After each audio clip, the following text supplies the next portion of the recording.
Hi, folks. Andrew here at Top Fitness Strategies. Today, we're going to talk about dogs. Yes, your dog, your canine, your a man's best friend, the thing that's in your house sometimes.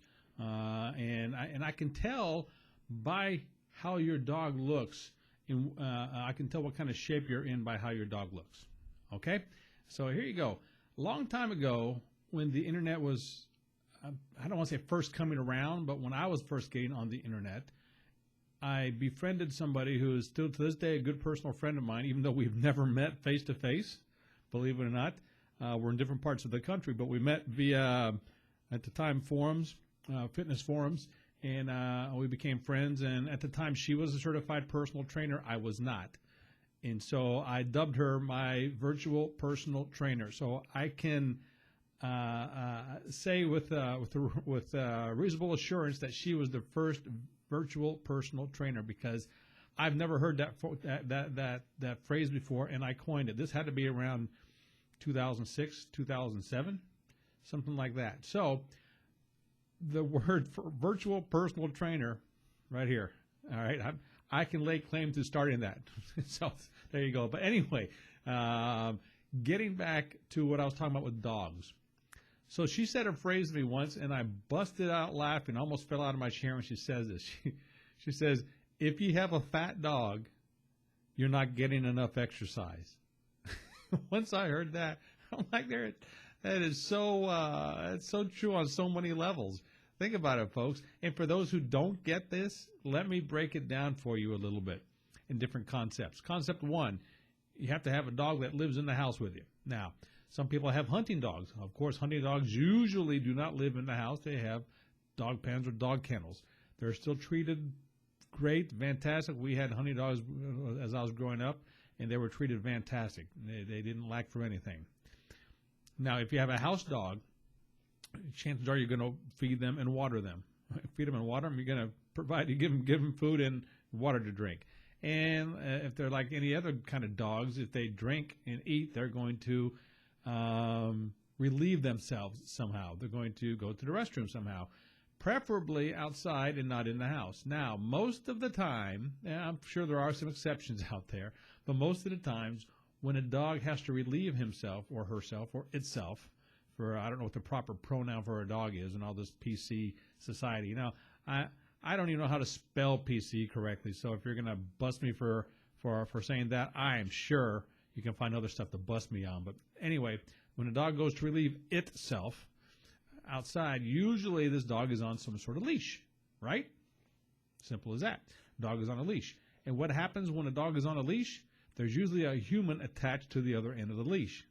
Usually. Very seldom there's not, but usually there is.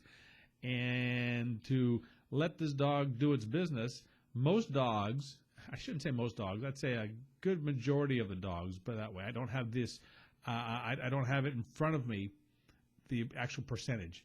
But dogs usually, dogs, a lot of the times dogs don't like to relieve themselves on their own property. They have to go elsewhere, so that requires going for a walk. Now, if you're walking your dog, what does that do for yourself? That means you are exerting energy, you are exercising, you are doing something, you are burning some sort of calories within you. Obviously, the longer and farther you walk, the more calories you're going to burn. I'm not talking about heavy-duty pace, working up a sweat as going for a run with the dog. I'm talking walking. Now, unless your dog is a little bitty, itty-bitty, yappy dog that burns 1,000 calories just by one yapping, yap, yap, yap, yap, yap. Unless you got a dog that does that, it's a bigger dog. Chances are, if it's not exercising enough, if it's not going for enough walks, it's going to start gaining weight.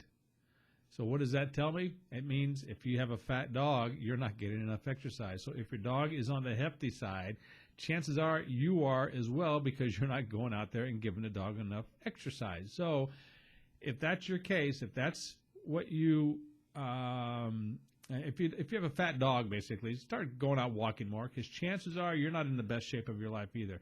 If you were in great shape, your dog would be in better shape as well. Hate to tell you, folks, but that's just basically how it is. Look at it that way, and you're going to say, hey, you know what?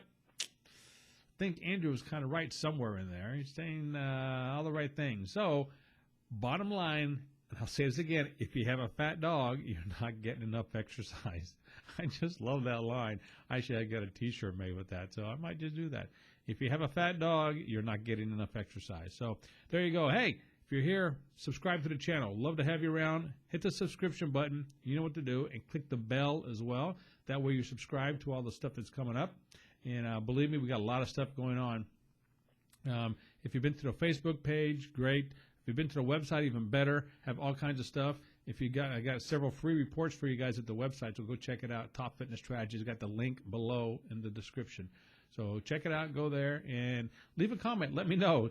Send me a picture of your dog, for crying out loud. Let me know about your dog as well. So, all right, I will stop it there. But I hope you get a good chuckle out of this one. But it is honest to God true. So pay attention, do it. And once again, if you have a fat dog, you're not getting enough exercise. Sorry. Until next time, this is Andrew. Ciao.